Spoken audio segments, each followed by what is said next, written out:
السلام علیکم ورحمۃ اللہ وبرکاتہ ان الحمد للہ وحدہ والصلاة والسلام علی من لا نبی بعد اما بعد فاعوذ باللہ من الشیطان الرجیم بسم اللہ الرحمن الرحیم اقرأ باسم ربک الذی خلق خلق الانسان من علق اقرأ ربک الاکرم الذی علم بالقلم علم الانسان ما لم يعلم سورۃ العلق مکیہ. وقال النبي صلى الله عليه وسلم من سلك طريقا يلتمس فيه علما سهل الله له طريقا إلى الجنة. علم ایک ایسی دولت ہے جو کبھی لوٹتی نہیں. علم ایک ایسی دولت ہے جو کبھی لوٹتی نہیں, ہزاروں خرچ کرنے سے کبھی گھٹتی نہیں. صدر انجمن و حکام صاحبان اور مشفق اساتذہ اکرام اور دور دراز سے آئے ہوئے مہمان نظام اور میرے دینی ملی بھائیوں اور عزیز ساتھیوں, آج کے سالانہ مقابلہ انجمن میں میرا موضوع ہے علم دین کی اہمیت و فضیلت. محترم حضرات, ابھی آپ حضرات کے سامنے جو آیت کریمہ پڑھی گئی ہے یہی وہ پہلو وحی ہے جو محمد صلی اللہ علیہ وسلم پر اس وقت نازل ہوا جب آپ صلی اللہ علیہ وسلم عبادت میں مصروف تھے. کیا اچانک جبرائیل علیہ السلام آپ صلی اللہ علیہ وسلم کے پاس آئے اور کہنے لگے اے محمد صلی اللہ علیہ وسلم پڑھیے. آپ صلی اللہ علیہ وسلم نے فرمایا ما انا بقاری, میں حافظ قاری نہیں ہوں, میں پڑھنا نہیں جانتا, کیسے پڑھوں؟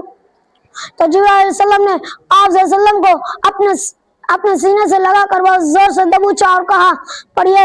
آپ صلی اللہ علیہ وسلم نے پھر وہی جواب دیا میں تو پڑھنا نہیں جانتا, کیسے پڑھوں؟ اس طرح 3 مرتبہ جبرائیل علیہ السلام نے آپ صلی اللہ علیہ وسلم کو اپنے سینے سے لگا کر بہت زور سے دبوچا اور کہا اقرأ باسم ربک الذی خلق خلق الانسان من علق. پڑھیے اپنے رب کے نام سے جس نے پیدا کیا, جس نے انسان کو خون کے لوتھڑے سے پیدا کیا. اب پڑھتے رہیے. اور آپ پر رب بڑے کرم والا ہے جس نے قلم کو ذریعہ علم سکھایا, جس سے انسانوں کو سکھایا جس سے وہ نہیں جانتا تھا.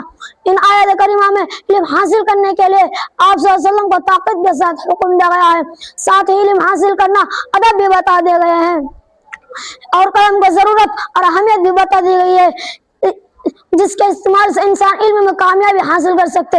محترم حضرات, علم حاصل کرنا انسان کے لیے کتنا ضروری ہے. اللہ تعالیٰ قرآن مجید کے اندر جگہ جگہ علم اور اہل علم کی اور اہمیت اور فضیلت کا ذکر کرتے ہوئے فرمایا قل هل يستوي الذين يعلمون والذين لا يعلمون. سورۃ الزمر. نبی کہہ دیجئے کہ علم والے اور بغیر علم والے کبھی بھی برابر نہ ہو سکتے ہیں. اس آیت کریمہ سے معلوم ہے عالم اور غیر عالم یعنی علم والے اور بغیر علم والے کبھی بھی برابر نہیں ہو سکتا ہے.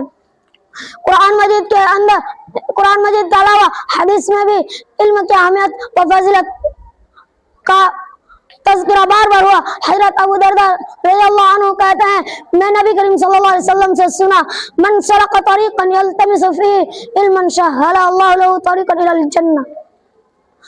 جو شخص علم دین کی تلاش میں کوئی راستہ چلے تو اللہ تعالیٰ اس کے لیے جنت کا راستہ آسان کر دیتا ہے, اور فرشتے طالب علم سے خوش ہوتے ہیں اور اس کے لیے اپنے بازو بچھا دیتے ہیں.